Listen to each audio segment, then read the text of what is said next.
Veja no ICL Notícias, segunda edição.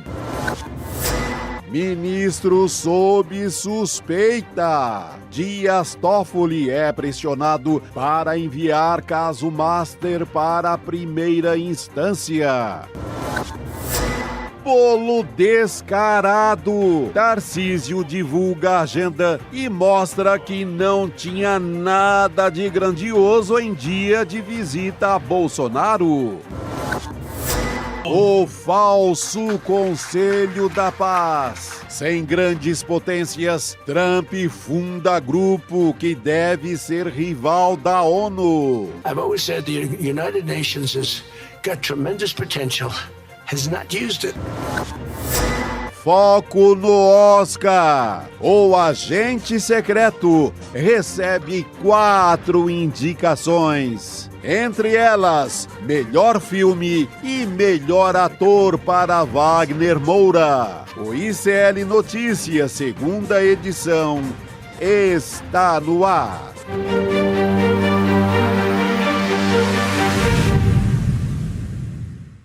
Olá, hoje é quinta-feira, dia 22 de janeiro de 2026. Seja muito bem-vinda e seja bem-vindo ao ICL Notícias, segunda edição.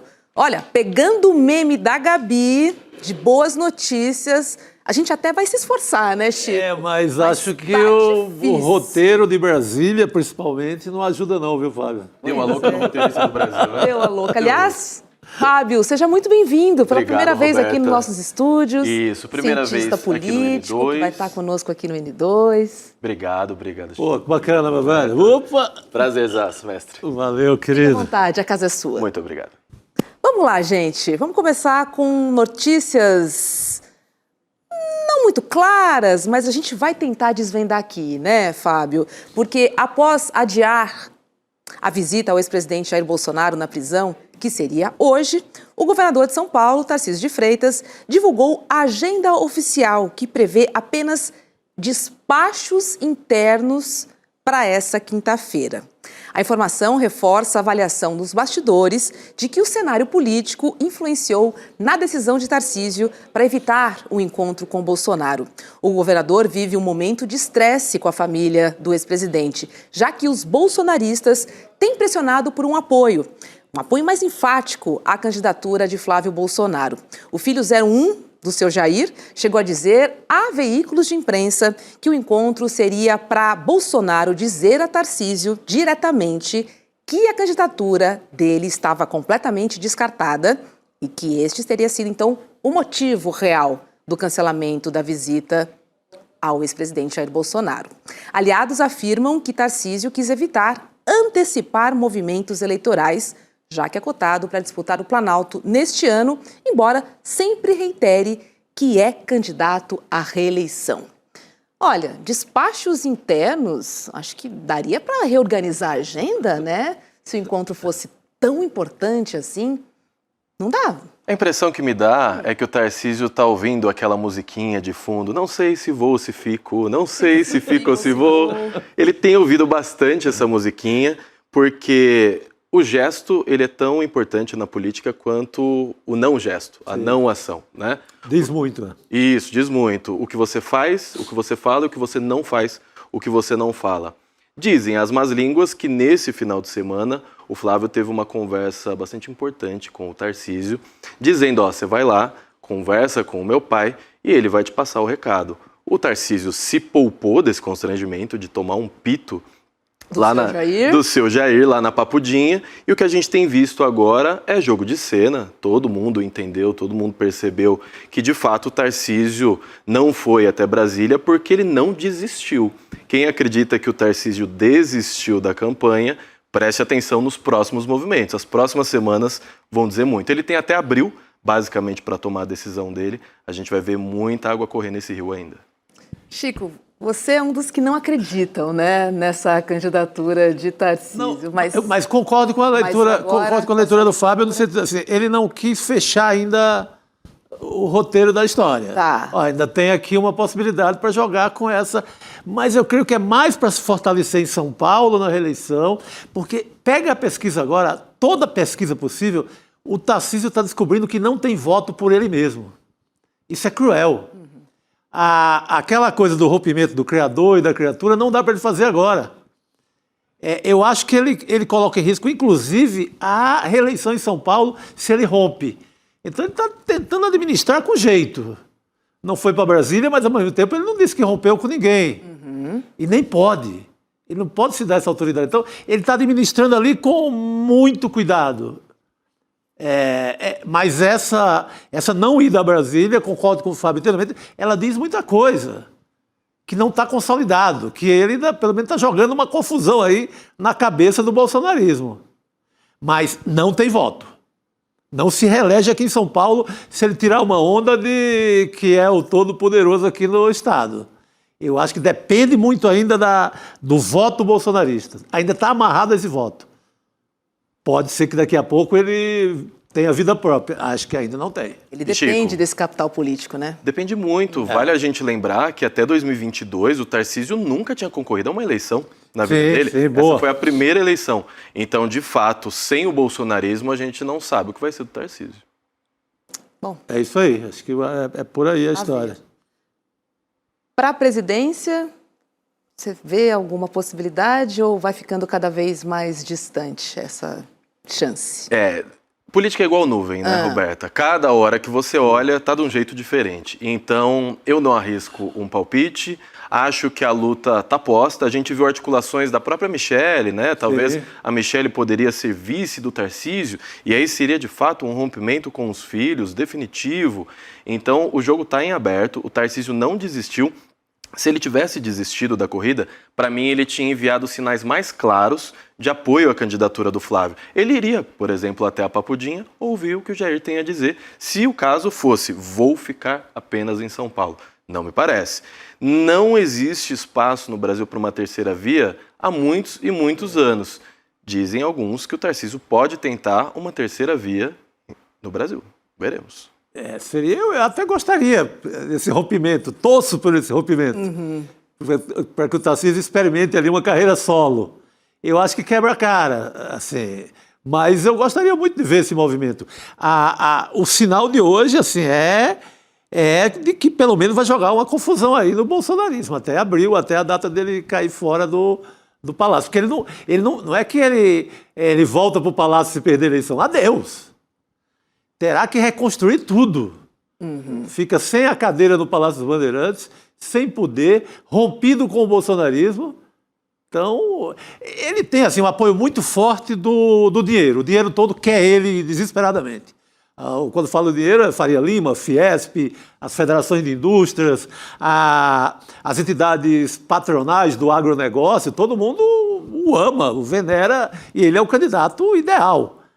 Mas tem um sujeito na Papudinha que é o grande obstáculo. E vale a gente lembrar que o Tarcísio não é do PL, ele é do Republicanos. Então, exatamente. Existe um conflito partidário acontecendo aí também nesse momento. O PL não está satisfeito com o posicionamento do Tarcísio. Valdemar tentou atrair o Tarcísio para o PL, eles têm uma rixa antiga já, não rolou, ele vai permanecer no Republicanos.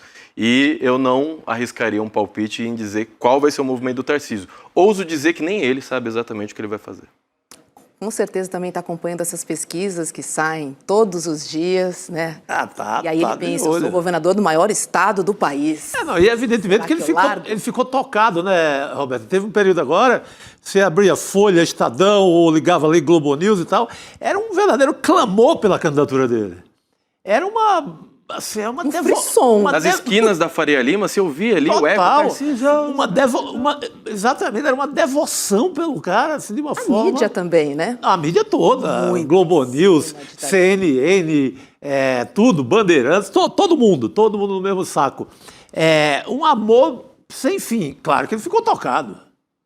Será que eu sou o cara? Agora, essas pesquisas são desanimadoras para ele. Mostram o Flávio sempre... Para a contrariedade de todo esse povo a favor dele, o Flávio sempre na frente e muito na frente dele. Essa última da Bloomberg, inclusive, o Flávio deu uma boa descolada, né? O Tarcísio estagnado lá embaixo. Né? A gente viu, Roberta, poucas vezes na história uma liderança política abrir mão do capital eleitoral que ela tem, em nome de um terceiro que foi aliado em determinado momento, é aliado até esse momento, Tarcísio, até esse momento, é aliado do bolsonarismo. Mas a gente não vê na história política os grandes poderes, os grandes líderes simplesmente abrirem mão. Não vai acontecer. O Bolsonaro, é o que tem sido dito, ele prefere ganhar, ele prefere perder. Sim. Soltou aqui. Ele prefere perder, estando ali com o poder concentrado no sobrenome Bolsonaro, do que ganhar ficando refém de um Tarcísio ou do Centrão, por exemplo. Ele não abre mão desse nome, que para ele é muito forte. Então, tem o meu sobrenome... E eu creio que dentro, é realmente melhor para ele, no cálculo, é realmente melhor perder com o filho, manter o nome vivo. perder com a marca Bolsonaro, do que entregar para um Tarcísio, para um Ratinho Júnior, por mais que sejam aliados, vai para o espaço a ideia do clã. A ideia do clã se dilui. Adeus. Demora a retomar aquele climão de 2018, que ele reinava e mandava no Brasil, e que ganhou fácil ali, e que ganharia de qualquer um naquele momento. Então, é muito mais jogo, eu acho que ele está certíssimo. Pensando, óbvio... Eu faria a mesma coisa. Pensando da maneira egoísta, que é a única forma que ele sabe pensar, é muito mais jogo ele ir com o Flávio e perder do que arriscar com outro nome. Continua ali, né? Carimbando Bolsonaro. Sim, vai fazer senadores, vai fazer uma bancada. Horário na televisão, enfim. E vai fazer uma bancada boa, vai fazer muitos no Senado, vai ter um grupo político muito forte. E um passo além também, né, Chico, que é sobre entrar para a história. Se ele for um presidente que passou 4 anos à frente do Brasil, depois foi preso e tudo mais, daqui 30 anos, daqui 50 anos, talvez a gente ouça falar cada vez menos de Jair Bolsonaro. Mas se a família permanece no poder, outra história. Eles estão cravando o nome dele aí de fato na história. Assim como a gente vê os movimentos do Trump querendo desesperadamente entrar para a história. É isso. O pessoal quer ser manchete. Pô, Todos os dias, de ninguém preferência. larga. E está nos livros do futuro. Agora, que tipo de história? Que tipo de livro? Que tipo de livro? Eu não me responsabilizo. Olha, o líder do PT na Câmara dos Deputados, o Lindbergh Farias, ele acionou a Advocacia Geral da União contra o senador Flávio Bolsonaro. A medida ocorreu após o filho do ex-presidente ele publicar um vídeo editado do presidente Lula nas redes sociais. No recorte completamente descontextualizado, Lula aparece dizendo que, abre aspas, pobre não nasceu para estudar, pobre nasceu para trabalhar. Fecha aspas. E aí Lindbergh diz que a edição do vídeo, ela suprimiu trechos, reorganizou frases e construiu artificialmente o discurso, além de atribuir ao presidente a posição oposta, né? Típico de desinformação audiovisual. A fala completa do presidente aconteceu em um evento na Casa da Moeda durante a cerimônia de 90 anos da criação do salário mínimo. E, na ocasião, o Lula comentava da necessidade de políticas públicas que facilitem o acesso às universidades. Questionada, a assessoria do senador Flávio Bolsonaro ainda não comentou o assunto. Vai dar um migué ali, não vai comentar, né? Mas eu acho que esse tipo de vídeo que ali vira uma fake news, eu acho que o assunto é mal escolhido pelo bolsonarismo. Se bota Lula em relação à educação, o Lula é o cara que criou 14 universidades federais, incontáveis institutos públicos federais. Talvez a educação seja, depois da questão de combate à fome, seja a grande questão do Lula. Até agora, no terceiro governo. ProUni, quem criou condições mínimas para pobre entrar em universidade foi Lula, é uma marca muito ligada a ele. Então, eu acho que esse é o tipo é importante rebater, como o deputado está fazendo, entrar na justiça, mas eu acho que essa não colou. Não, é diferente daquela do Pix, lá do deputado de Minas. Aí sim, estrago. Essa aí eu acho que não fez estrago nenhum. É importante mostrar que está vigilante e que vai combater. Vai entrar na justiça, questionar e etc. Mas eu acho que essa não tem estrago. Agora, já antecipa um pouco do que pode acontecer nas eleições desse ano. Além da inteligência artificial, a manipulação, os recortes para as redes sociais. E aí fica complicado porque até tirar do ar a mentira já colou. Já colou. E a mentira, Roberta, ela roda muito, muito mais do que o desmentido, né? Então, se a mentira rodou para 1 milhão de pessoas, o desmentido vai chegar para 100 mil, às vezes 10 mil pessoas. Então, eles fazem um cálculo e é exatamente o que eu iria dizer. Estamos só em janeiro de 2026, de um ano eleitoral super importante para a história brasileira. O que eles estão fazendo é um balão de ensaio. Deixa eu fazer um teste aqui, estico a corda, para ver como é a reação também. A gente tem que lembrar que o TSE esse ano vai estar na mão do Cássio Nunes Marques. Né? Então... E do André Mendonça, a dupla vai estar no comando. O Cássio e ele de sub ali. O que a gente precisa estar sempre bastante atento é como também a esquerda se comunica nas redes sociais. A gente não pode ficar só na defensiva. Nunca precisaremos fazer o que eles fazem em termos de mentira, em termos de fake news, mas a gente tem que ter uma linguagem mais acessível nas redes sociais. A gente tem que aumentar esse alcance da esquerda nas redes sociais, porque lembremos, não é só a eleição presidencial. A gente tem um Congresso que 18%, 20% dele é progressista. Todo o restante ou é centrão-direita ou extrema-direita. É muito importante a esquerda começar a prestar atenção do jeito que se comunica, nas mensagens que ela coloca para frente e, principalmente, chegar em cada vez mais pessoas. Não dá para a esquerda falar só para a bolha. E a linguagem também, né? Eu acho que a gente precisa atualizar o formato da linguagem hoje, que ela é muito rápida, ela é curta e ela é... diferente desse formato que a gente tradicionalmente usa na esquerda, né? Que é uma apuração, um texto um pouco mais rebuscado, ancorado, obviamente.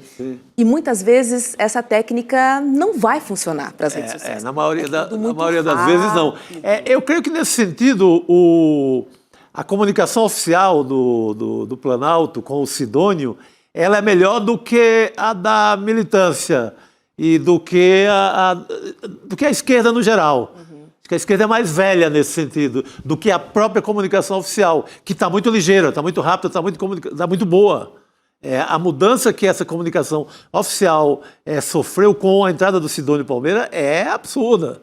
Eu acho que ela tem, e principalmente por conta de pessoas que vieram da equipe do João Campos do Recife, que fazem parte dessa equipe do Sidônio hoje. Veio muito uma orientação parecida com o que se fazia muito no Recife, e a comunicação oficial mudou muito, está muito boa. Mas a da esquerda, da militância, peca muito nisso.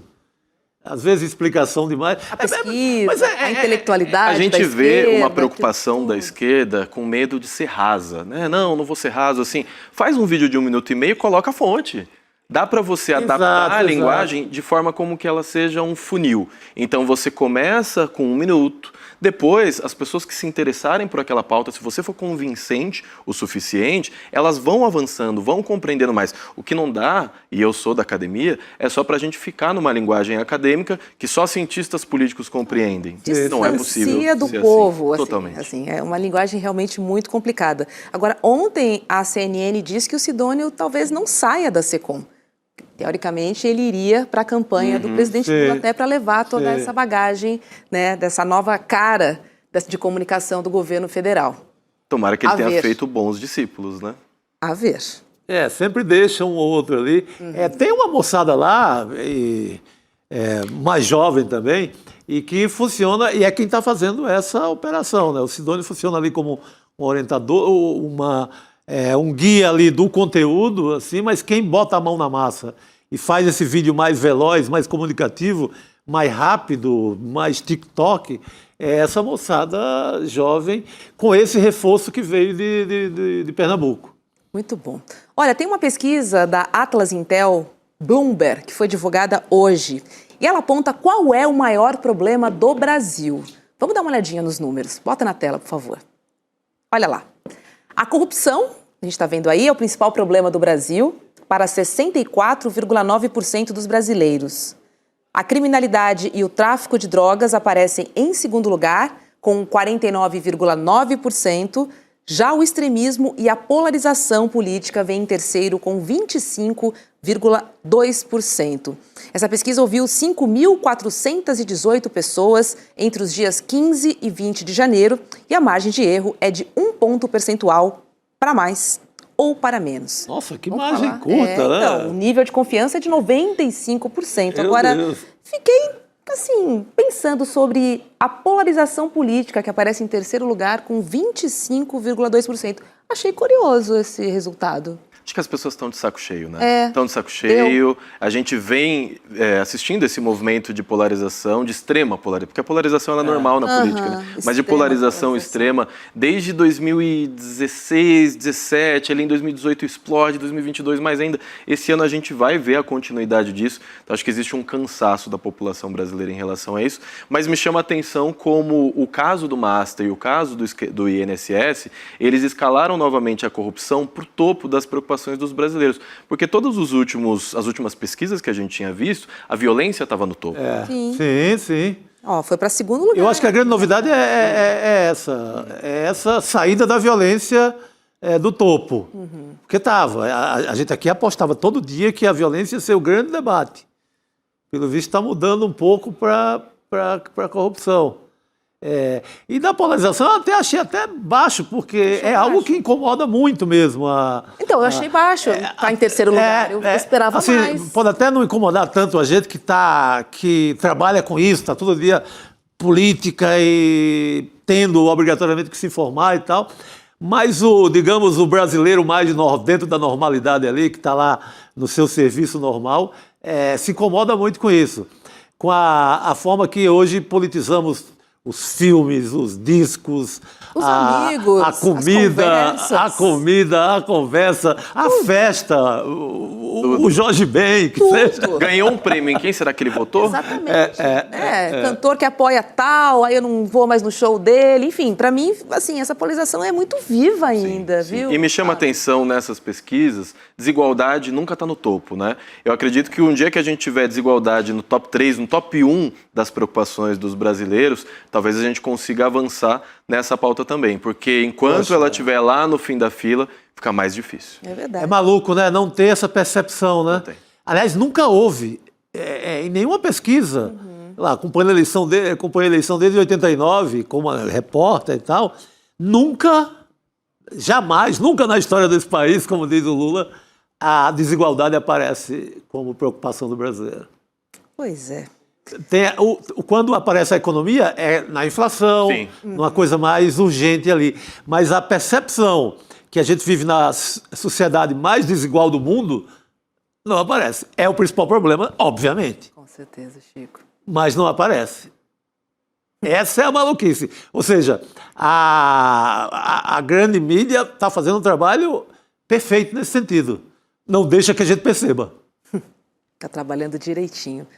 Fábio, passou voando. Voando, rapidíssimo, mas agora já... não, pelo amor de Deus. Pô, A gente tinha começado. agora que a gente se entrosou, pô, agora que chegou, esquentou o papo. Muito bom, gente. Obrigada, Obrigadão. volte mais. Voltarei mais vezes. Me convidem Parabéns que eu pela volto. estreia. Muito obrigado. Pô, Chico, por favor, Roberto. porta aberta aí pra você. E olha, vamos fazer uma mega troca, viu? Porque sai o Fábio. E o cara nem falou dos livros dele, é um puta autor. Não, e vai ter que tal. voltar. Eu só falarei, com certeza. Obrigadão, gente. No ar. E quem chega Tudo bom, é o professor Fábio? Castro Muito bom. Rocha. Boa noite, Professor. Roberta. Pô, a Seja troca bem-vindo. de professores hoje. Hoje a universidade está bonito, poderosa vou aqui. botar ó. Que gostoso Pronto. ter o professor Castro Depois Rocha. do Lula conosco aqui recompor o nesse que perdemos, Que foi, estamos com tudo, né? foi outra grande notícia que não tem muito espaço. A gente não gosta de boa notícia, né? A mídia não gosta de boa notícia. Foi uma notícia espetacular. Talvez a melhor notícia desse ano, né? O Centrão tirou 500 milhões da universidade pública, que é um crime. O Lula devolveu 1 bilhão e ainda tirou 480 milhões deles. Foi bom, né? Foi um grande movimento político, né? Foi. Muito importante. Muito importante mesmo. Mas olha, gente, aproveitar o professor aqui, porque... Pô, a audiência já gritou aqui, professor! Professor! Muito bom, é um privilégio nosso, de fato, né, comunidade? Olha só, vou aproveitar que o professor está aqui para falar sobre a pesquisa que o ICL realizou, a maior pesquisa de opinião já feita no Brasil com mais de 10 mil pessoas de todo o país, que foram entrevistadas com os métodos mais avançados aí de pesquisa para descobrirmos a verdade sobre como pensam os brasileiros.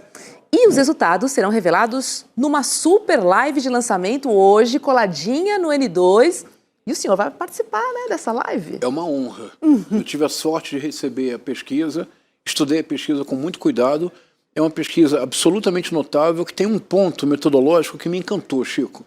Porque nas pesquisas, mais importante do que as respostas são as perguntas feitas. Sim. Há muitas pesquisas que dizem assim, o candidato A, B ou C disparam. É porque as perguntas são feitas de uma forma tal para favorecer esta resposta. As perguntas feitas nessas pesquisas são absolutamente originais e não são perguntas diretas. Isso, aquilo. São perguntas que procuram reconstruir uma mentalidade, um espírito de época. As novidades são muito impressionantes. Muito bom. Não, estou curioso. Não folhei ainda a pesquisa, estou Daqui a curioso. pouco, hein? Daqui a pouco. Eu, como bom acadêmico, tenho todas as minhas anotações no caderninho. Pô, professor, que coisa boa. Vamos fazer o seguinte, para matar um pouquinho a nossa curiosidade, o nosso repórter Vitinho foi para as ruas investigar o que é que o brasileiro pensa sobre temas muito importantes, principalmente em ano de eleições. Vamos ver o Vitinho na rua. Vamos perguntar para os populosos, queremos saber o que pensa o brasileiro. Você se considera uma pessoa de esquerda, direita ou de centro? Esquerda. Considero de esquerda com várias críticas à esquerda. Eu não sou de nenhum. De esquerda. Eu me considero de esquerda. Para você, ajudar os pobres é uma responsabilidade do governo ou dos indivíduos? Eu não acho que a palavra seja ajudar, mas seria do governo. Também do governo. Tinha que estar na lista deles, né? De ajudar assim. Do governo. De um todo, né? Qual deveria ser a prioridade do governo hoje? Eu acho que a saúde e o ensino. Combate à corrupção. Educação. Vou falar educação. Vou dar o exemplo da minha escola. Quase não tem professor. Quando chove lá fica pingando muito. E querendo uma coisa que atrapalha os estudos, os ensinos. Quando o investimento ele começa na base, você consegue formar melhores jovens. Você vai trazendo melhores condições e formando melhores opiniões também. Você acha que se envolver com política, acompanhando notícias e discussões, é importante ou é inútil? Fundamental. Bom, nós tá sabendo das coisas, né? Nós tá sempre ligado no que tá acontecendo hoje em dia. Depende da mídia. É bom, é importante, mas existe muita fake news e tá muito polarizado e o pessoal acredita em qualquer coisa. Então, assim, tem que ir atrás, mas com responsabilidade. A mídia, quando ela passa informação, ela tem que ser imparcial. Formar não só pelo meio da TV, né? Porque lá eles falam que eles querem que a gente entenda. Olha, adorei a resposta. Depende da mídia. Porque a gente sabe que, dependendo da mídia, ela vai favorecer A, B, um posicionamento. Então, assim, é interessante a gente Muito bom. ficar atento assim, sobre isso. E olha, os resultados da pesquisa, a verdade sobre como pensam os brasileiros, você descobre ao vivo, daqui a pouquinho, às 8 horas da noite, aqui no ICL, tá? Então, vai dar tempo de tomar uma água, assim, e já senta. Corre lá, se você ainda não fez a sua inscrição, vai lá em icl.com.br/pesquisa, que ainda dá tempo de você garantir a sua cadeira para acompanhar essa pesquisa do ICL, que vai ser importante para a gente refletir sobre os temas que realmente importam, não aqueles que a gente acha que importam. Tá bom? Professor, vamos falar do Conselho da Paz de Donald Trump? Vamos. Vamos nessa? Vamos. Porque o presidente dos Estados Unidos, ele lançou oficialmente hoje o seu Conselho da Paz. É o seu, né? Porque é dele mesmo, assim. O evento aconteceu em Davos, na Suíça, mas não contou com a presença de potências europeias e também do Brasil. O lançamento teve apenas a presença de líderes submissos a Trump, né? Estou falando de Javier Milei, além de representantes do Paraguai, Marrocos, Armênia, Hungria e também de Israel, um grande aliado aí dos Estados Unidos. Donald Trump, obviamente, que fez duras críticas à ONU, mas também aliviou e disse que o Conselho da Paz deve atuar em conjunto com a organização. Vamos ver. I've always said the United Nations has got tremendous potential, has not used it. But there's tremendous potential in the United Nations, and you have some great people at the United Nations. But so far it hasn't. You know, on the 8 wars that I ended, I never spoke to the United Nations about any of them. And you would think that I should have. You would think they could have done those 8 wars, but they couldn't have. And they tried, I guess, in some of them, but they didn't try hard enough. But there's tremendous potential with the United Nations, and I think the combination of the Board of Peace with the kind of people we have here, coupled with the United Nations, can be, you know, something very, very unique for the world. It's for the world. This isn't United States. This is for the world. Professor Castro Rocha, Board of Peace. Muito bom, né? E o logo, né? É incrível. A logomarca, que Olha, é uma cópia. 3 da comentários logomarca da rápidos para escutar vocês. O primeiro, É muito bom que vocês tenham mantido o inglês do Donald Trump, com legenda. O inglês dele é o inglês infantil de 5ª série. É absolutamente precário, não somente precário, é repetitivo. Ele tem os recursos linguísticos dele, na própria língua, são muito limitados. Por isso ele repete sempre, ele fala muito, muito, muito, muito, muito, sempre.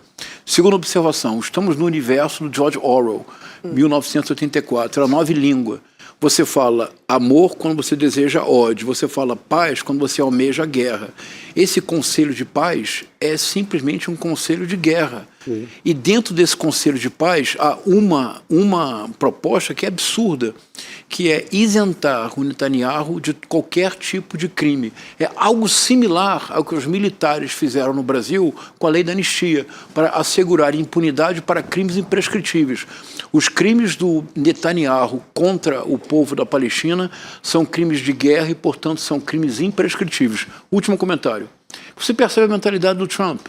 Na verdade, o Trump, em inglês, eu diria short-sighted. Ele não consegue ver um palmo assim, além do nariz. O que ele está propondo é a criação de um club VIP. É como se fosse assim, o Hotel Hilton. Sim. Tem o Hilton Diamond. É isso. Porque para fazer parte do clube, ele quase chama de clube, né? Você vê que ele quase falha, ele fala a club. Para fazer parte do clube da paz, você paga $1 bilhão de sócio permanente. A mentalidade é a mentalidade empresarial de 5ª categoria. Não é. Total. E você vê quem foi chegando, né? Israel, Javier Milei. Esse povo todo aí, a extremona direita do mundo todo. É clube, né? A ideia ali isso. Você paga para entrar no clube, mas não decide nada. É isso, exatamente. Você compra o título, né? E entra. Vai na piscina e tal, mas não manda nada. O seu direito é bater palmas para o Donald Trump. Exatamente. E paga $1 bilhão para bater palmas. Arábia Saudita, esse povo está todo aí. E um crime, Roberta, é que eles querem reconstruir Gaza. Na verdade, nós estamos voltando a algo que era tão absurdo que nós não levamos a sério. Deveríamos tê-lo levado a sério. No início da guerra, o Trump publicou um meme na conta pessoal dele, era uma imagem em que ele se mostrava como se fosse o dono de um resort. Qual era o resort, vocês lembram? Sim. Era Gaza reconstruída. O que ele está propondo é a reconstrução de Gaza. Agora, o máximo da corrupção. Quem será um dos líderes, o responsável, o CEO dessa reconstrução? O cunhado. As organizações Trump.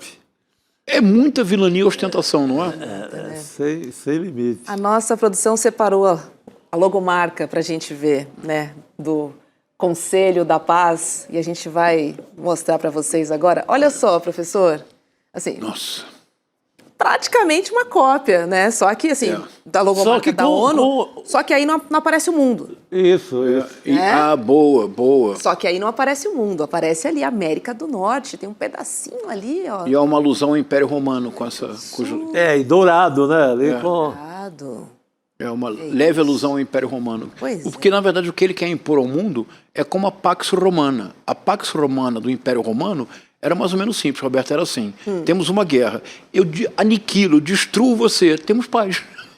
É a Pax Americana do Trump. Uma vez tudo destruído, teremos paz. A paz se estabeleceu, não é?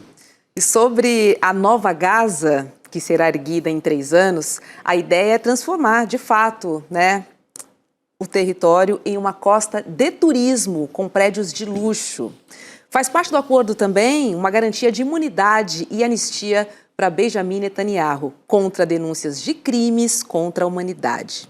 E aí, ao comentar o projeto, Trump parecia muito reviver seus tempos de magnata do setor imobiliário. Dá uma olhadinha. And it's all about location. And I said, look at this location on the sea. Look at this beautiful piece of property, what it could be for so many people. It'll be so great. People that are living so poorly are going to be living so well. But it all began with a location. That's the vision. They look out on the waters and very few places are like it. É um absurdo, né? É obsceno. A palavra correta é obsceno. Quantas milhares de crianças já morreram? É obsceno que ele diga... tudo é location, é obsceno, porque essa location é um cemitério ao ar livre. Gaza virou um cemitério ao ar livre. Essa é uma fala obscena. Ele vai responder por essas falas em algum momento. Isso não vai ficar impune, é impossível. Tomara, professor. E a gente vê, de fato, essa busca pelo território, né, que aniquila pessoas, mas realmente as pessoas não são importantes. Aliás, eu preciso tirar essas pessoas daí. Eliminá-las. Implementar o meu projeto. É eliminação, assim, claramente. Assim, a gente vê um projeto sendo executado, professor. E, de novo, o mundo observa, olha, mas não consegue fazer absolutamente nada. Quem está falando de Gaza hoje em dia? Ninguém mais. Ninguém. Adeus. Esqueceu há séculos. O ICL. O ICL. Mas foi uma sensação de impotência o tempo inteiro. Tá. ONU nem assim, não conseguiu fazer nada, ninguém conseguiu fazer nada. Tudo foi conquistado. Tudo que eles queriam estava no papel, foi conquistado. E mortes de criança, foi tudo resolvido. Que loucura. No pensamento deles. E pessoas ainda estão morrendo em Gaza. Hoje. Tá? Agora, coincidência ou não, Lula informou hoje que conversou com o presidente da Autoridade Nacional Palestina, o Mahmoud Abbas. Vamos ver o que o Lula disse nas redes sociais sobre a conversa de hoje. Olha lá. Conversei hoje ao telefone com o presidente da Autoridade Nacional Palestina, expressei satisfação quanto ao cessar-fogo obtido em Gaza e consultei o presidente Abbas sobre as perspectivas de reconstrução da região. Reiterei o compromisso brasileiro com a paz no Oriente Médio. Trocamos impressões sobre o plano de paz em curso e acordamos continuar mantendo contato sobre o tema. É isso, né? O presidente Lula também está ali nos bastidores trabalhando, tateando, para tentar entender como é que, inclusive, ele vai retornar o convite para fazer parte do Conselho de Paz. É muito importante essa nota do presidente Lula, uma questão de detalhe. Em toda a apresentação que fez o Trump do board, do Conselho da Paz, ele não falou a palavra Gaza uma única vez. Mas ele não fala a palavra Gaza porque, de maneira involuntária, ele revela o desejo. O desejo é eliminar Gaza, é ficar apenas com o território diante do mar. O presidente Lula, nessa breve nota, ele faz questão de usar a palavra Gaza, de mencionar o líder da Autoridade Palestina e de destacar o compromisso do Brasil com a paz no Oriente Médio. Há um ponto que talvez o governo pudesse usar mais, Chico, é que no último ano, a partir do enfrentamento do altarifácio do Trump, as exigências do Trump, o Lula tem crescido. Eu diria que o Lula hoje está crescendo tanto quanto o cinema brasileiro no exterior. O Lula cada vez mais se afirma como um líder sereno, firme, mas sereno, um verdadeiro estadista. Essa pequena nota é a nota de um estadista. É uma resposta ao próprio convite do Trump, né? Porque o Trump convida o Brasil. Isso, Aqui da América Latina seria Paraguai, Argentina e Brasil. E isso é uma resposta. Se você tem uma audiência e ressalta a audiência com o líder palestino, você deu uma resposta. Claro. Não, e é incrível, né? Porque é um conselho de paz que vai resolver as questões de Gaza sem a participação dos maiores interessados e dos mais impactados, que são os palestinos. E sem usar a palavra Gaza. Sem usar a palavra Gaza. E há um outro princípio desse desse Conselho da Paz, é que tudo só será feito se houver primeiro um processo de desradicalização dos palestinos. E a desradicalização do Netanyahu? E a radicalização de Donald Trump? Claro, E aí? Não, isso não conta, porque segundo ele acabou com 8 guerras. Ah, verdade, ele acabou com 8 guerras. Uma ficção maluca. É uma loucura, né? A própria ideia desse conselho. E é tão surreal, professor, que ele se coloca como presidente do conselho nominalmente. Assim, ele não fala que a presidência do conselho é do presidente dos Estados Unidos. É de Donald Trump. É de Donald? Pessoa física, quase. Física. É isso. É muito impressionante, não é? Impressionante. É muito impressionante, Muito impressionante. A disfarçatez. Mas você mencionou um ponto bem importante, Roberta, mas eu creio que começará a haver uma reação. O ponto realmente chocante disso, que nos recorda, deixa eu ser bem breve agora, nos recorda um pouco a situação pré-Segunda Guerra Mundial. A situação pré-Segunda Guerra Mundial implicou uma escalada de desmoralização da Liga das Nações, que era um organismo internacional criado após a Primeira Guerra Mundial para mediar conflitos e evitar novas guerras. Os alemães, sobretudo, tudo fizeram para desmoralizar a Liga das Nações. Somente assim a Segunda Guerra Mundial tornou-se simbolicamente possível.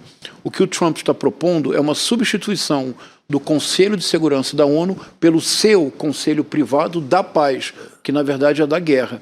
É uma situação muito perigosa, porque do ponto de vista simbólico, a desmoralização da ONU faz com que nós não tenhamos mais mediação para evitar conflitos. Mas é exatamente isso que o Trump deseja. Perfeito. Exatamente. E olha, hoje também o Donald Trump se reuniu com o presidente da Ucrânia, o Volodymyr Zelensky, em Davos, tá? E logo depois desse encontro, o Zelensky anunciou que ucranianos, russos e estadunidenses vão sentar à mesa para resolver a guerra, pela primeira vez, se isso acontecer. As reuniões estão previstas para amanhã e também para o sábado, nos Emirados Árabes Unidos. Vamos dar uma olhadinha no que disse o Zelensky. It's better than not to have any kind of dialogue. So we are under attacks, people live without electricity, and we are in a difficult situation. But Russians also in a difficult situation. We are answering on their attacks. And God bless, the war will stop. I hope so. Qual é a sua expectativa, professor? A pior possível. Pior possível? Anteontem, o chanceler das relações internacionais da Rússia deu uma declaração muito impressionante. Ele disse, quase como ironicamente, que eles deveriam agradecer ao Donald Trump, porque se é legítimo que o Trump deseja a Groenlândia, porque se trata de e a expressão do Trump é espaço vital, que é o Lebensraum do nazismo, é muito impressionante. Disse o chanceler russo, se é legítimo o Trump desejar a Groenlândia por questões de segurança nacional, ele disse, foi o mesmo que nós fizemos com a Crimeia. Nós invadimos a Crimeia por uma questão de segurança nacional. Então isso é muito impressionante, porque as ações do Trump, o Trump tem antagonizado aliados históricos, e tem favorecido rivais do presente. Quer dizer, as ações do Trump na economia, com os tarifaços, fortaleceram de maneira inesperada a China. O Emmanuel Macron deu uma declaração há 48 horas atrás, convidando os chineses para ir para a Europa e investir em infraestrutura e transferência de tecnologia. Isso, Chico, seria inviável um ano atrás imaginar isso. A Rússia se fortaleceu com a pretensão norte-americana. A impressão que eu tenho mesmo é que o Trump está disposto a abrir mão da defesa da Ucrânia se isso representar para ele a conquista da Groenlândia. Dividimos, eu fico aqui, você fica aí e está resolvido. É isso. A impressão é essa. É isso. Pois é. E para a Groenlândia já tem esse mesmo desenho que ele fez para Gaza, já tem também. Prédios gigantes, arranha-céus e tal, já está preparado. Aquele clima ali, esquimó, uma aldeia bacana, esquece. Tudo pronto, né? Agora, tem uma manchete aqui do G1, tá dizendo o seguinte, falando em Groenlândia. Os Estados Unidos estão negociando acesso total à Groenlândia. Essa é uma fala dessa quinta-feira de hoje, tá? Do presidente dos Estados Unidos, Donald Trump, à rede de TV Fox News.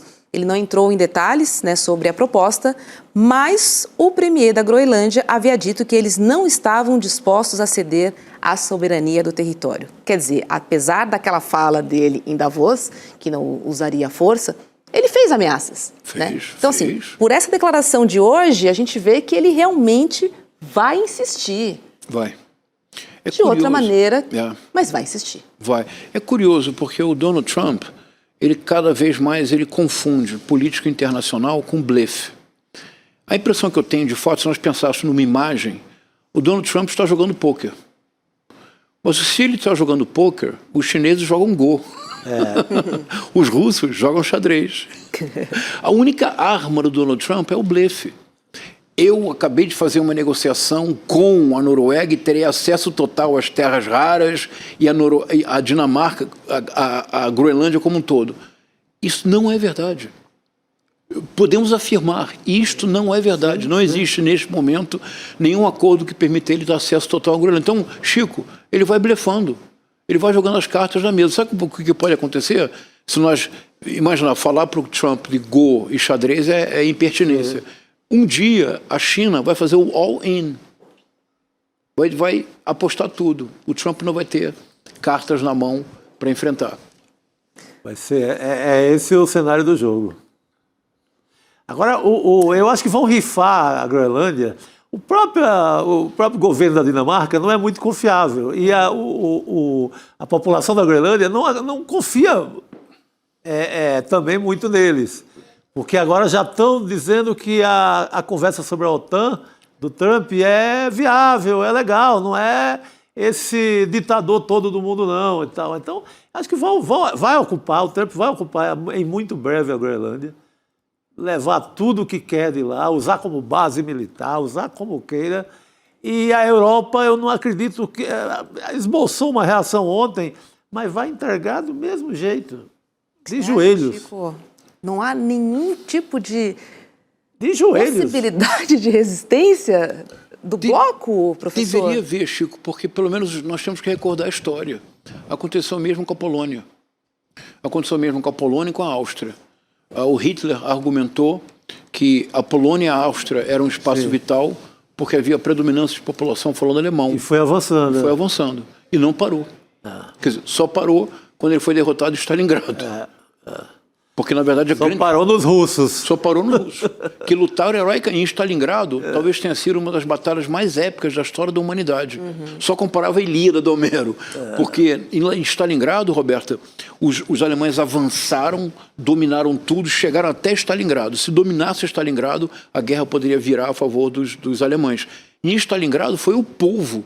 Eles lutaram casa a casa, apartamento a apartamento, esquina a esquina. Exauriram as forças alemãs. Não havia logística para levar alimentação e o grande aliado da Rússia chegou, o inverno.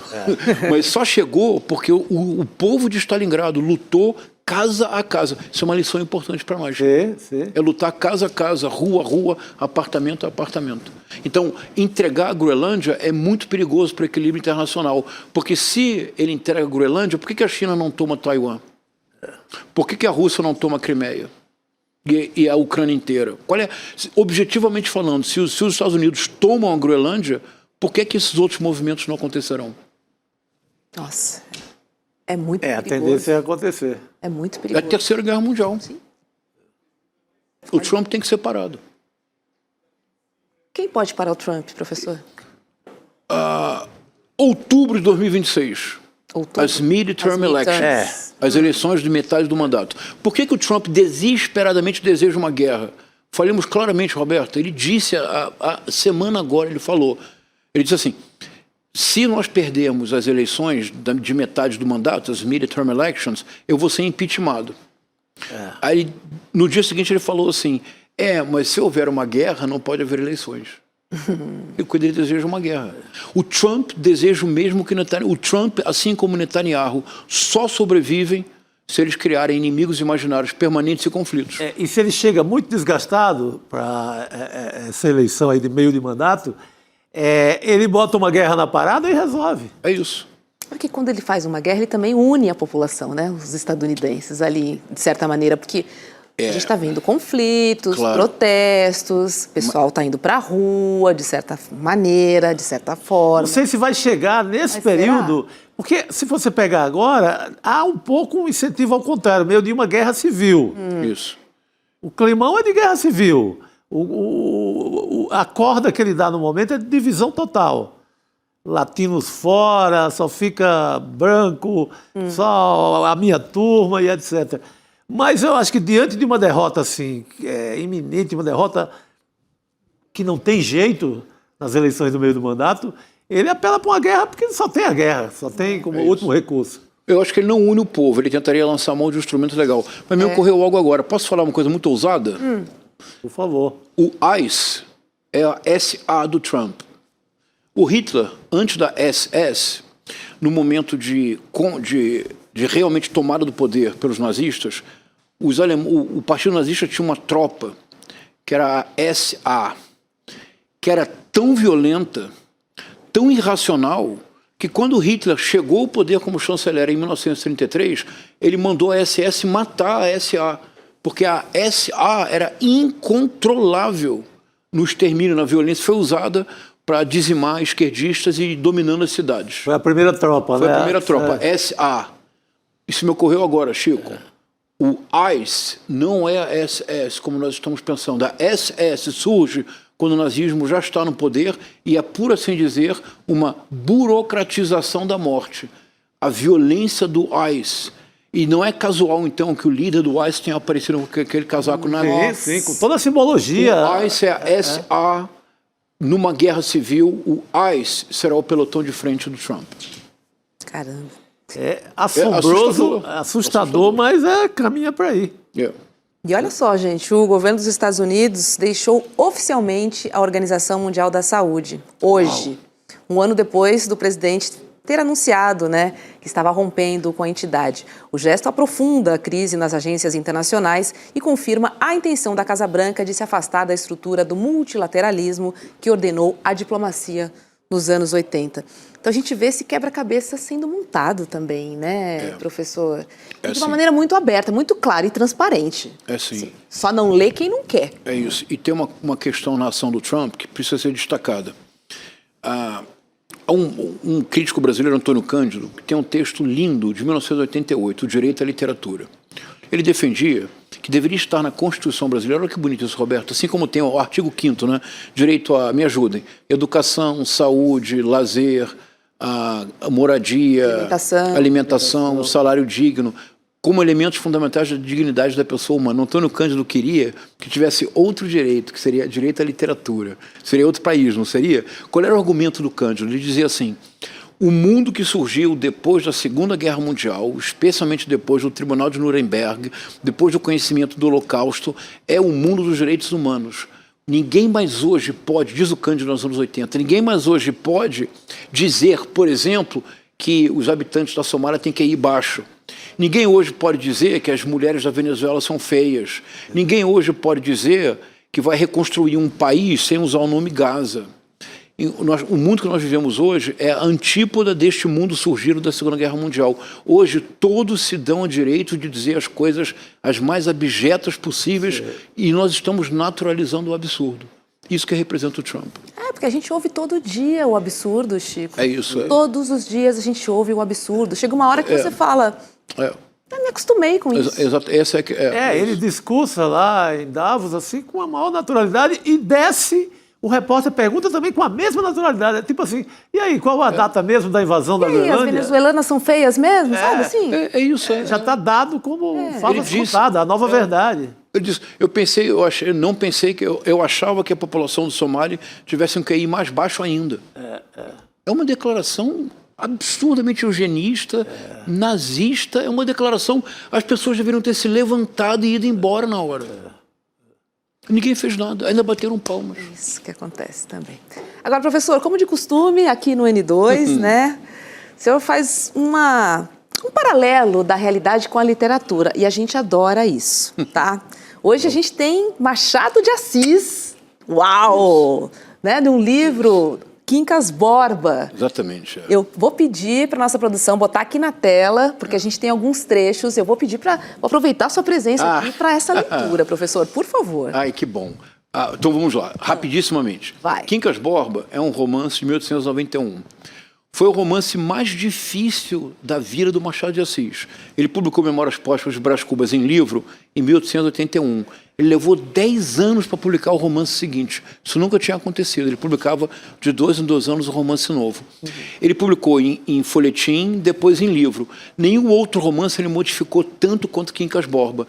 A impressão que eu tenho é porque nós não nos demos conta do que o Machado fez. É tão moderno o que o Machado fez que nós não temos horas para ver. Rapidissimamente é assim. Quincas Borba é a biografia de um personagem chamado Rubião, um professor modestíssimo de Barbacena que recebe uma herança inesperada do filósofo Quincas Borba, o criador do humanitismo, e fica riquíssimo. E não sabe o que fazer com dinheiro. E o romance, se a biografia é a narrativa de uma vida exemplar, de uma autoridade, Quincas Borba é a primeira narrativa que eu conheço da desintegração progressiva da personalidade. É uma biografia às avessas, por isso foi tão difícil para ele. Há um momento em que o filósofo Quincas Borba tenta explicar para o Rubião a essência do humanitismo. Posso ler? Pode. Por favor. Supõe tu um campo de batatas e 2 tribos famintas. As batatas apenas chegam para alimentar uma das tribos, que assim adquire forças para transpor a montanha e ir a outra vertente, onde há batatas e abundância. Mas se as duas tribos dividirem em paz as batatas do campo, não chegam a nutrir-se suficientemente e morrem de inanição. A paz, nesse caso, é a destruição. A guerra é a conservação. Ao vencido, ódio ou compaixão. Ao vencedor, as batatas. As batatas. Uma dessas, essa conquista que o escritor tem, não é, Chico? Uma frase se torna uma expressão proverbial do idioma. Todo mundo fala. Falada na rua, no boteco, pra todo mundo sempre, fala, não é? Ao vencedor as batatas. Mas eu não sei se entenderam bem a frase. Pode colocar de novo lá na tela? Eu quero mostrar uma coisa que é bem importante. É que quando nós lemos assim, ao vencedor as batatas, é como se as batatas fossem um prêmio, não é isso, Roberta? Ao vencedor as batatas. As batatas não são a finalidade. As batatas não são o prêmio. Quem pensa que as batatas são o prêmio é quem tem visão curta. É Donald Trump, é Jair Bolsonaro, é Tarcísio de Freitas, é André Esteves, é Paulo Guedes, é Guilherme Derrite. Você precisa das primeiras batatas, está lá dito, olha, para transpor a montanha e ir a outra vertente, onde há batatas e abundância. Então, ao vencedor as batatas, não para ficar com elas, para alimentar-se e realizar o gesto importante. O gesto importante é passar a montanha, ir a outra vertente, onde não haverá mais guerra. Então não é ao vencedor as batatas, é ao vencedor a possibilidade de um mundo melhor. É isto que o Machado está dizendo. Imaginar que ao vencedor as batatas é quem joga pôquer blefando o tempo todo. Aí seria aquela ideia do Malthus, né? Tem pouca batata, vamos para a guerra. Isso, exatamente. É isso. É isso. Aquele pensador inglês lá, exatamente. Matemático, isso. Quer dizer que a população cresce em progressão...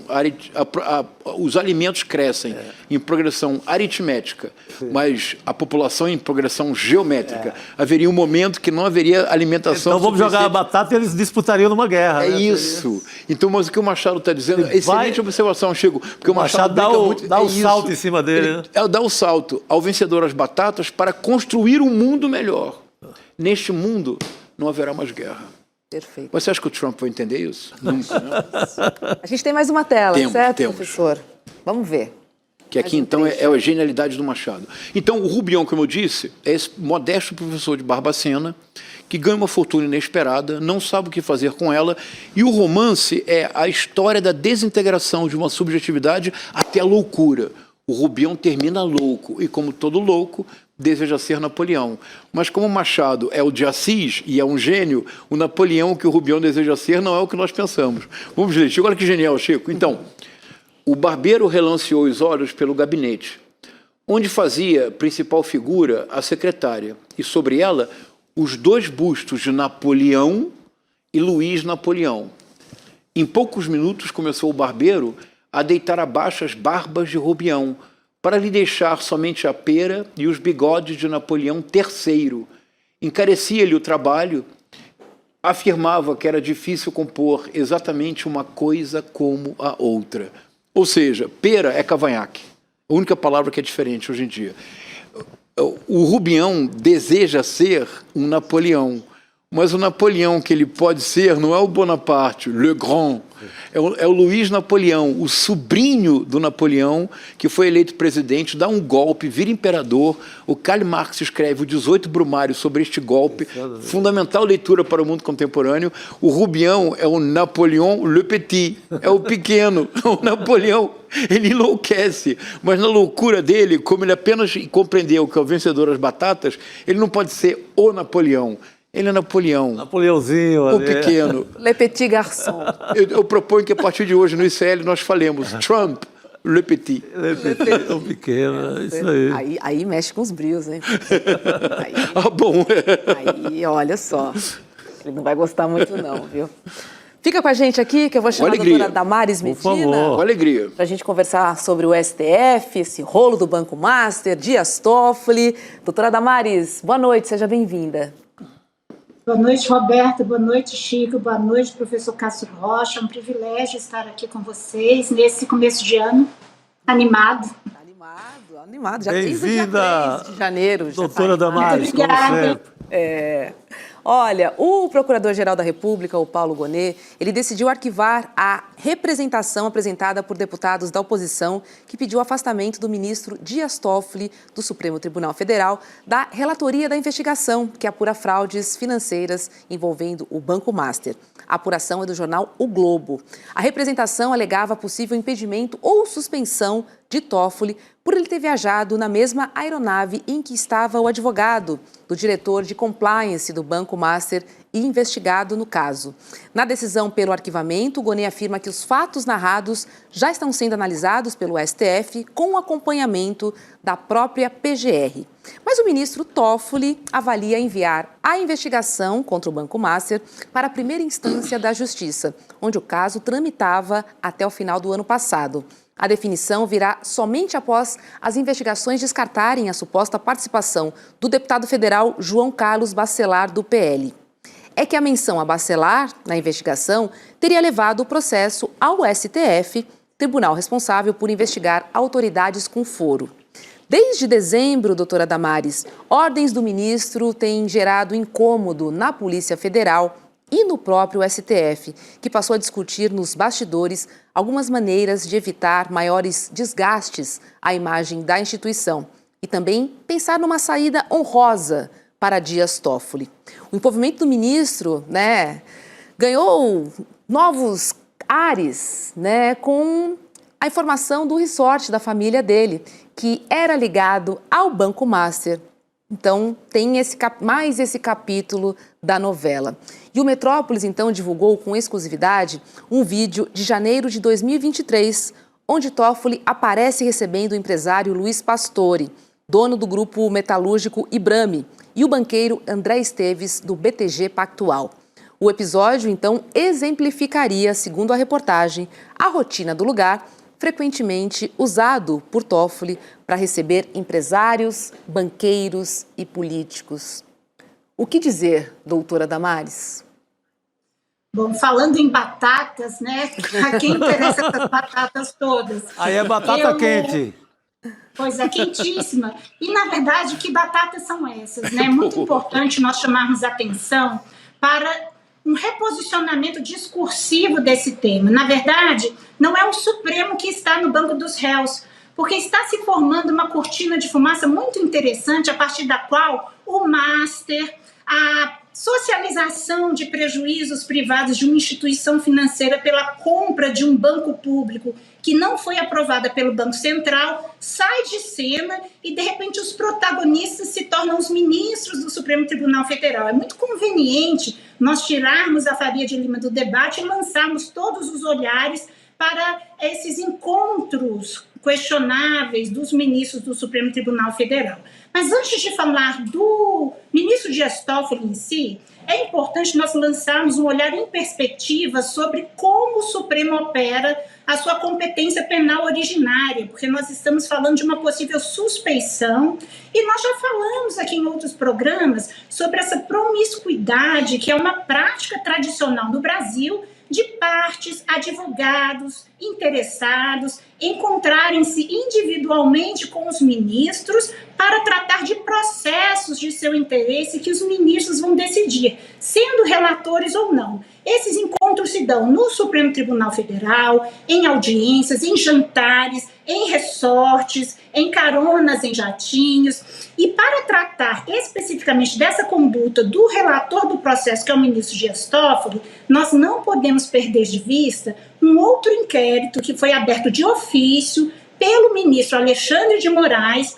Vejamos, o Supremo Tribunal Federal é um órgão de cúpula do Poder Judiciário que não pode atuar de ofício.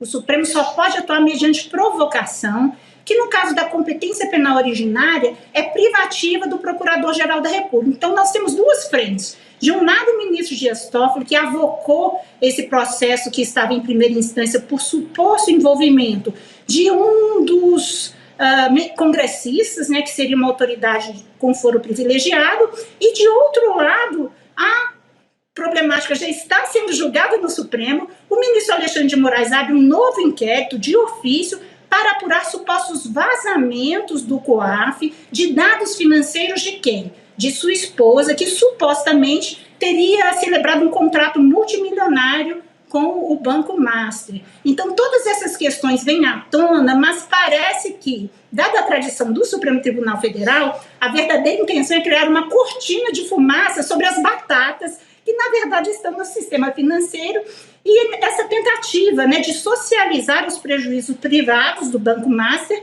pela compra do BRB em uma operação que foi barrada pelo Banco Central. Vai lá, Chico. Não, a gente acabou. Essa advertência da doutora Damares é muito boa, é excelente, porque tudo bem, temos que ter foco em quem está julgando também, que é o Supremo, mas estamos esquecendo as batatas. É claro, é isso. Quem vai ficar com as batatas? Estamos esquecendo principalmente a subtração das batatas. Exatamente. Então, o roubo das batatas. A doutora foi pedagógica nesse sentido. Dá para a gente falar dos vícios do Toffoli no sentido de se deixar contaminar pela relação adocicada com as autoridades, com os banqueiros, etc. Precisamos falar disso, mas não esquecer que estava em jogo, estava em andamento uma fraude de 12, alguma coisa, bilhões, que iria se concretizar e que tem Daniel Vorcaro por trás, que tem um cunhado pastor da Igreja da Lagoinha, o Zetel, que é o maior doador da campanha do Tarcísio de Freitas, o maior doador da campanha do Bolsonaro. Então, a gente aqui no ICL a gente consegue falar por todos os ângulos, transmitir o gol por todos os ângulos. Então, é importante, sim, questionar o comportamento do Toffoli, mas sem esquecer, hora nenhuma, esses personagens que vêm da Igreja de Lagoinha, que vêm da Faria Lima, que vêm dentro do Banco Master e estavam fraudando o sistema financeiro nacional. Então, também dos políticos do Brasil, né? Também enrolados nessa história. É importante chamar atenção porque é uma oportunidade para nós juristas e quem trabalha no contencioso constitucional e quem acompanha o Poder Judiciário sobre um ponto central, porque, via de regra, toda investigação, todo inquérito que envolve autoridades judiciais ou do Congresso Nacional corre automaticamente em segredo de justiça. E essa é uma prática que precisa ser repensada em uma perspectiva democrática, porque se nós pensarmos sobre o 8 de janeiro, sobre os interesses que estão envolvidos, fica muito difícil até para nós cidadãos controlarmos o que de fato está acontecendo, porque adota-se uma prática de sigilo automático, vazamentos seletivos. Então, o povo, nós cidadãos, como se trata de uma competência constitucional, temos o direito de saber o que está por detrás dessas investigações, quais são os elementos factuais efetivamente envolvidos, porque tradicionalmente o sigilo, ele remonta a uma ideia de proteção das investigações e dos possíveis investigados. Mas quando se tratam de autoridades públicas, ministros do Supremo Tribunal Federal, cuja função principal é guardar a Constituição, o interesse público deveria prevalecer sobre esse suposto sigilo. E a ideia que tem de ser construída republicanamente é que quanto mais alta a autoridade, maior transparência deveria envolver esse tipo de investigação. Perfeito. Por favor. O professor tem uma pergunta para Não dizer para a doutora Damares, eu assisto sempre, fico sempre encantado com o seu brilho intelectual, com sua clareza. Obrigada. Imagina, professor.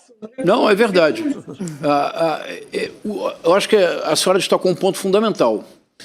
No Império Brasileiro se dizia que nada era mais semelhante a um conservador do que um liberal no poder. Isso quer dizer que a elite brasileira, historicamente, desde o século XIX, constitui praticamente uma casta.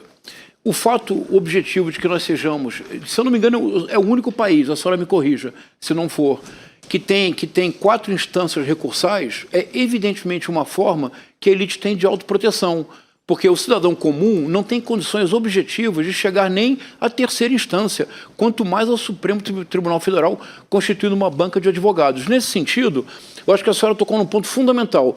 É claro que as ações do ministro Dias Toffoli são, no mínimo, excêntricas. É claro que o comportamento que ele tem tido no caso do Banco Master é, no mínimo, suspeito. O vídeo que foi veiculado hoje, ele, como anfitrião, esperando 2 milionários, o André Esteves, um empresário, os recebendo num resort que não se sabe de quem é, claro que isso levanta suspeita. Mas o ponto realmente fundamental é que não adianta a concentração no ministro Dias Toffoli, não adianta a caminhada falsa do nosso Forrest Gump das Alterosas, que é o Nicolas Ferreira. O ponto central é que houve um desvio, o maior da história do Brasil, e esse desvio, que é o maior da história do Brasil, aproxima perigosamente o escândalo do Banco Master da direita e da extrema-direita.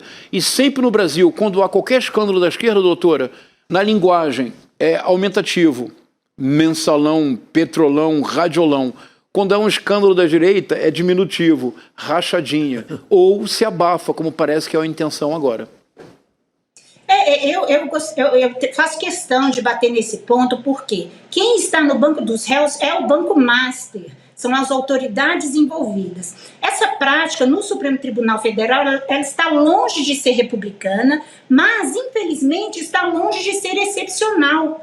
Há 5, 6 anos atrás já se discutia viagens de ministros pagas por entidades que têm interesse em causas no Supremo Tribunal Federal, participação de ministros em seminários que são financiados por bancos privados, ministros como padrinhos de casamento de advogados que têm várias causas no Supremo Tribunal Federal, esposas ou cônjuges de ministros advogando no próprio tribunal. Então, são relações que aqui no Brasil precisam ser aclaradas. Nós já falamos aqui, usando como exemplo, a Suprema Corte dos Estados Unidos, que tem também seus problemas éticos sobre grupos financeiros que pagam universidade para parentes de justice da Suprema Corte, pagam passagens para justice, mas nunca, jamais é um comportamento ostensivo como é aqui no Brasil, como se fosse algo aceitável, porque não é. O ministro do Supremo Tribunal Federal, ele tem que ter uma aparência de imparcialidade e de equidistância nas partes. E quem são essas partes, né? O professor lembrava bem, quem tem acesso ao Supremo Tribunal Federal, se nós olharmos os números do CNJ sobre os processos em tramitação no Supremo Tribunal Federal, são disputas estruturais, multimilionárias, a Fazenda, a União, os entes públicos estão envolvidos em praticamente todas elas, e o cidadão comum, ele surge em um ou outro processo que pode ter um desdobramento interessante, que o Supremo até usa como vitrine de sua atuação, mas de fato é um rol muito pequeno de advogados que concentram o acesso aos ministros do Supremo Tribunal Federal, porque aqui no Brasil, no nosso contencioso constitucional, nós admitimos esse tipo de acesso unilateral da parte ao ministro do Supremo Tribunal Federal em uma dinâmica que não acontece de forma similar em nenhuma outra corte constitucional do mundo. Tá certo. Doutora Damares Medina, muito obrigada. Ficou muito claro aqui que a batata está assando, né? As batatas. Vamos ver quem vai ficar com elas, né? Vamos Espero que não sejamos... Pode ser que sejamos nós, mas que nós possamos dar esse segundo passo aí que o professor tão bem lembrou e brilhantemente registrado por Machado de Assis. Exatamente. Muito bom. Muito obrigada. Vamos acompanhar essa novela que tem muitos capítulos. Obrigado, professor. Obrigada. Ela é brilhante, né? É de uma clareza, né? Muito bom. Super didática, né? Porque o juridiquês é difícil da gente entender também, né? Conseguir traduzir, de fato, é uma arte. Vamos falar sobre a notícia do dia? A melhor notícia que a gente poderia ouvir hoje, que é o seguinte: o Agente Secreto vai concorrer em 4 categorias do Oscar, minha gente. Eu tô falando de melhor ator para o Wagner Moura, Fantástico. melhor filme internacional e também melhor direção de elenco. E para conversar com a gente hoje, eu vou chamar um baiano arretado, que é o André Uzeda. E por que eu tô falando que é um baiano arretado, Uzeda? Boa noite para você. Porque, vemos aqui Bahia e Pernambuco sendo muito bem representados, hein? Seja bem-vindo. Boa noite, Robes. Boa noite, Chico. Boa noite, professor Castro Rocha. Boa noite. Realmente, uma notícia muito boa, né? Assim, uma força da região Nordeste, né? Que tem o diretor, o Kleber Mendonça Filho, indicado ao 2 prêmios, né, de melhor filme e melhor filme internacional, além também de elenco, né? Afinal, ele faz a organização do elenco, e o baiano Wagner Moura de melhor ator. Então, mostrando a força da união Bahia-Pernambuco, que a gente até falou na última participação, que é chamado de Peba, mas que de Peba não tem nada. E os dois representando muito bem a cultura nordestina e trazendo uma problemática nacional, né? Os efeitos da ditadura militar no Brasil, como ela se organiza em diversos setores da sociedade, aí no caso, na cidade de Recife, em Pernambuco. E é um filme muito singular, porque assim, não poderia ser de outra forma senão Recife, porque é a máxima de Tolstói, né? De você pintar sua aldeia, ser universal pintando sua aldeia, né? E o filme fala de Recife, mas para falar de Brasil e do mundo, de repressão, autoritarismo, de como a ditadura está ali em todos os setores. Talvez ela seja um verdadeiro agente secreto, né? Porque está espionando todos os outros e está presente desde uma foto de Geisel na parede até os agentes indo lá e investigando as pessoas, fazendo escuta, sumindo com as pessoas, com os corpos. Então, assim, é um panorama gigantesco da ditadura militar, mas ambientado numa cidade muito singular e universal, que é Recife. Muito bom. Bom, falando de Recife, eu passo a bola aqui, ó. Opa, não, Todinha o fato de ser ambientado no Recife, de ter ali uma prosódia mais pernambucana, de ter a ambientação, uma história que envolve um certo folclore urbano recifense com a perna cabeluda, foi inicialmente lido muito como um filme regional, professor. Vê o erro monumental, né, de parte da crítica, de uma visão de ver, porque era um filme feito em Pernambuco, com um diretor pernambucano, com um ator baiano. Esse é um filme do Nordeste brasileiro. Isso. Assim como fazem com a literatura do ciclo de 30, Zé Lins do Rego, Graciliano Ramos, literatura regional. Então, tudo bota na prateleira do regional porque é feito no Nordeste. Se é feito em São Paulo ou no Rio de Janeiro, é nacional. É claro. É mundial. Então, essa ideia da premiação internacional, eu curto muito ela nesse sentido, de que é uma resposta do dito regional no Brasil numa premiação do mundo inteiro. Algo mais cosmopolita não tem. Claro. Então, essa resposta ela me encanta muito. É uma bela resposta, né, professor? A tentativa de empacotar qualquer coisa que é feita fora dos eixos como algo... Filme regional, filme de Pernambuco, Pô, parece que é um filme do mundo, E que foi muito bem compreendido, né? Porque se ele fosse tão regional assim, ninguém teria entendido nada, né? Principalmente lá fora, certo? Posso fazer uma observação para o André, para ter a opinião dele? Claro. André, sabe uma coisa que me surpreendeu muito no filme, que eu só me dei conta quando vi a segunda vez? É que a ação se passa em 1977. Nesse momento, não havia mais luta armada no Brasil. O último foco de resistência armada é a guerrilha do Araguaia, de 1974. E se eu não me equivoco, todos os filmes que eu conheço da ditadura militar no Brasil sempre valorizam o período da luta armada. Olha, o Pra Frente Brasil, pioneiro, fantástico, do Roberto Farias. Sim. O Ainda Estou Aqui, 71, luta armada. Então, geralmente é a luta armada. Me parece que é um achado genial do Kleber Mendonça Filho. Se já não há luta armada, não há mais nenhuma justificativa para tortura, para execução do adversário, para ocultação de cadáver. Eu acho que isso dá a ditadura, pela primeira vez no cinema brasileiro, trabalhada do seu ponto de vista empresarial, a ditadura como um business. Eu acho que isso, André, cria um elo inesperado com o mundo contemporâneo. O que é o mundo das grandes plataformas, se não uma ditadura enquanto business? Perfeito, professor. Eu acho que é uma opção muito certeira do Kleber Mendonça Filho, porque ele pega esse período da distensão, né? O governo Geisel, que aí vem culminar, inclusive, com a anistia de 79, que muita gente, inclusive, acaba lendo Geisel como um período mais brando da ditadura, embora ainda tenha tido torturas e desaparecimento de opositores. Então, acho que é uma leitura muito interessante e tem um outro ponto também que é muito assertivo do Kleber, porque ele vai falar da corrupção dentro da ditadura militar. O grande vilão do filme, né, que é o empresário que quer se locupletar dentro do poder e sabota a universidade pública, é um caso clássico de corrupção. E há um discurso brasileiro muito canalha até, de dizer que a ditadura militar não havia corrupção. Não havia porque não havia imprensa investigando, não havia parlamentar denunciando.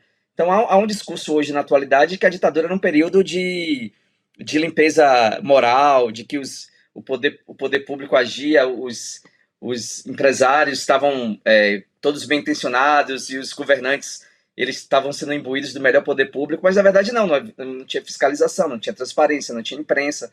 Então eu acho que ele vai nessa linha também de denunciar uma corrupção da ditadura. E há várias delas, né? A Transamazônica é um caso absurdo de desvio de dinheiro público. Então eu acho que ele é muito assertivo em falar de como a corrupção está ali. A própria ditadura em si é uma corrupção muito grande, né? Porque ela é uma corrupção de valores, né? De supressão de liberdades. Então acho que o Kleber ele vai muito num ponto nevrálgico ali da história brasileira. E um período, como você falou muito bem, que não é tão pintado assim, né? A gente acaba fazendo essa oposição ali entre luta armada e repressão, mas aí já é uma ditadura estabelecida, já normalizada dentro de um espaço urbano, na Recife, que entre o carnaval, os jornais populares, os times de futebol e as lendas urbanas, a ditadura está ali em todos esses pontos, né? Ela está espraiada em todas essas coisas. Então já é uma ditadura normalizada, mas ao mesmo tempo, ainda que enfraquecida, mas muito bem enraizada e em todos os setores da sociedade. Então acho que o Kleber ele soube ler muito bem os períodos da ditadura e soube escolher também de uma forma assertiva o que ele queria retratar. Muito bom. Agora eu quero abrir a casa de apostas aqui no bom sentido, não vale nada, mas eu quero não tem saber dinheiro envolvido. Tem dinheiro envolvido, não tem jogo, a gente está falando de filme, tá? A gente está concorrendo em 4 categorias, sendo que uma delas é uma novidade do Oscar, né? Que é a direção de elenco. Então temos direção de elenco, melhor filme internacional, melhor ator para o Wagner Moura e o grande prêmio, que é o de melhor filme. Vou começar com você, Uzeda. Quais são as suas apostas? Você acha que a gente traz 4 estatuetas, 2, uma e qual seria? Qual categoria? Não quero jogar água do chope de nada, assim, né, de ninguém, mas eu acho que vai ser muito difícil. As 4 categorias são muito difíceis. Assim, a de melhor filme internacional, que aparentemente é mais fácil, né, porque uma vez que o filme está indicado em melhor filme geral, há uma chance de ganhar internacional. Mas é uma categoria muito disputada. Eu vi recentemente o filme do Jafar Panahi, que é um iraniano.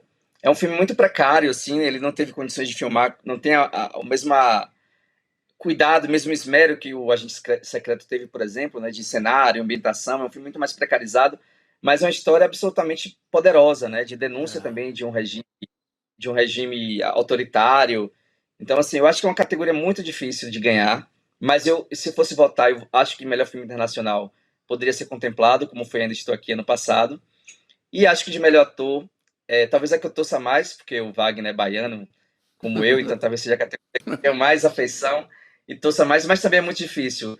O DiCaprio é bem complicado. Mas se fosse apostar em 2 das 4, eu acho que talvez melhor filme internacional e melhor ator. Boa. Chico, fácil nunca é, né? Não é. Nunca é. Não é fácil o Wagner Moura enfrentar o Leonardo DiCaprio de uma batalha após a outra. É jogo pesado. Esse filme iraniano, ele tem assim, com essa temática iraniana, ele tem um poder político atualizado hoje pesadíssimo. Então o jogo é muito duro. É até mais fácil esse prêmio de elenco. Ele seria até um prêmio mais fácil dentro da disputa.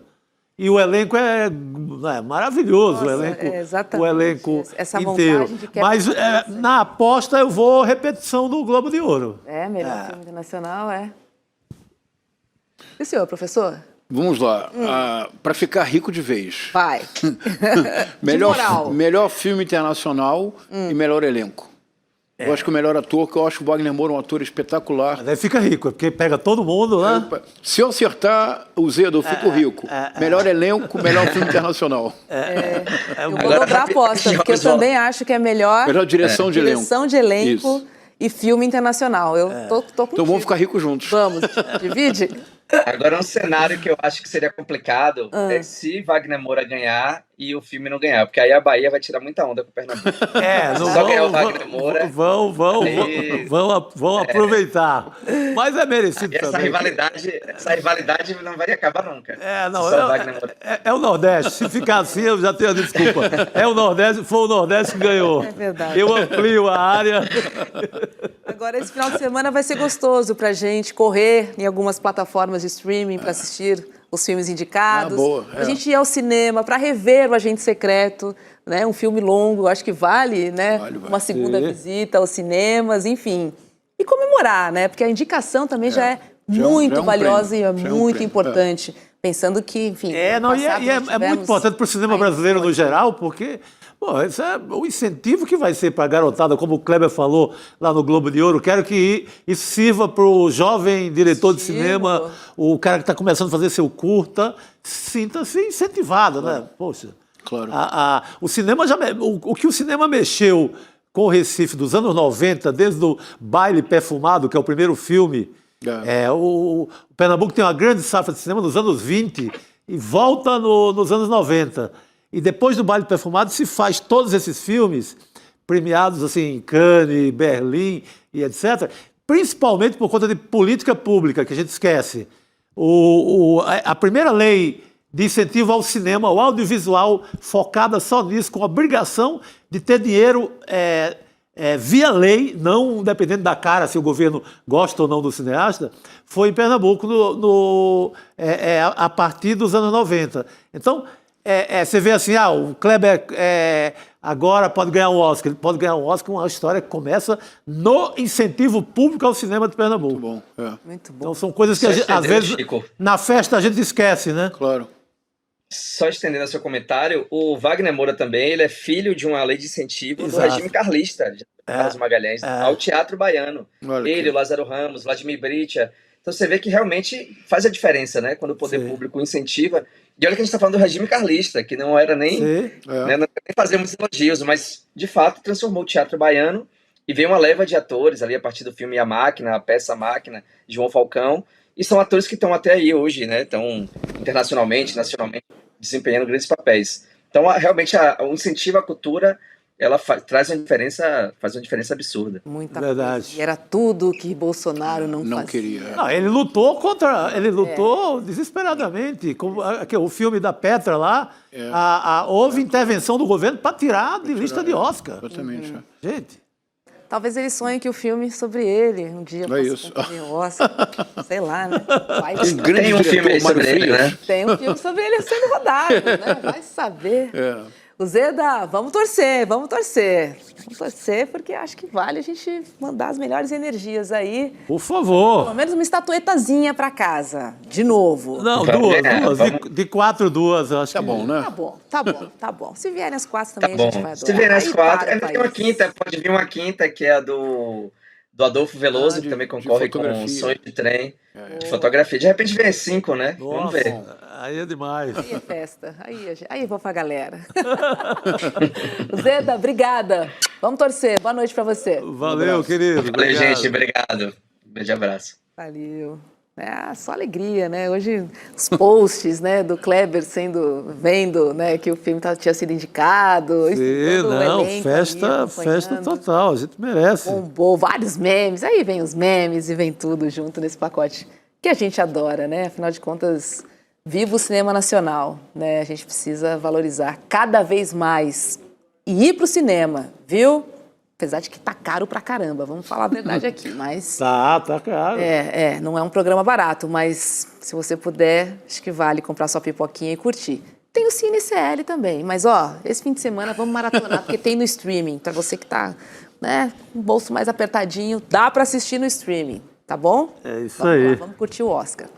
Obrigada, viu, Chico, professor? Obrigado, querida. Obrigado. Primeira vez que eu participo com vocês o programa inteiro. Foi uma alegria. Muito bom, professor. Obrigado, Roberto. Obrigada. Um beijo aqui do nosso chat. Obrigado. Muita batata para a nação brasileira. Batata para a nação brasileira. Valeu, comunidade. Não esqueçam, às 8 horas da noite tem super lançamentos da nossa pesquisa aqui no ICL. Beijo. Até amanhã. Amanhã sextou. Nos últimos meses, o mercado financeiro do Brasil viu de tudo. Dólar oscilando, bolsa surpreendendo, fundos multimercados se recuperando depois de anos. Enquanto isso acontecia, muita gente que segue o mercado tradicional simplesmente não entendeu nada. Porque a verdade é uma só. O que o consenso do mercado fala não é necessariamente o que acontece no mundo real. E é justamente por isso que no dia 29 de janeiro, às 8 horas, eu, Débora Maganha, vou estar lado a lado ao Eduardo Moreira no Mapa da Mina de 2026. Uma aula gratuita para te mostrar os caminhos para os investimentos e finanças em 2026, mostrando as tendências para dólar, bolsa, juros, fundos e oportunidades, sem o filtro da Faria Lima, sem interesse escondido e sem armadilha.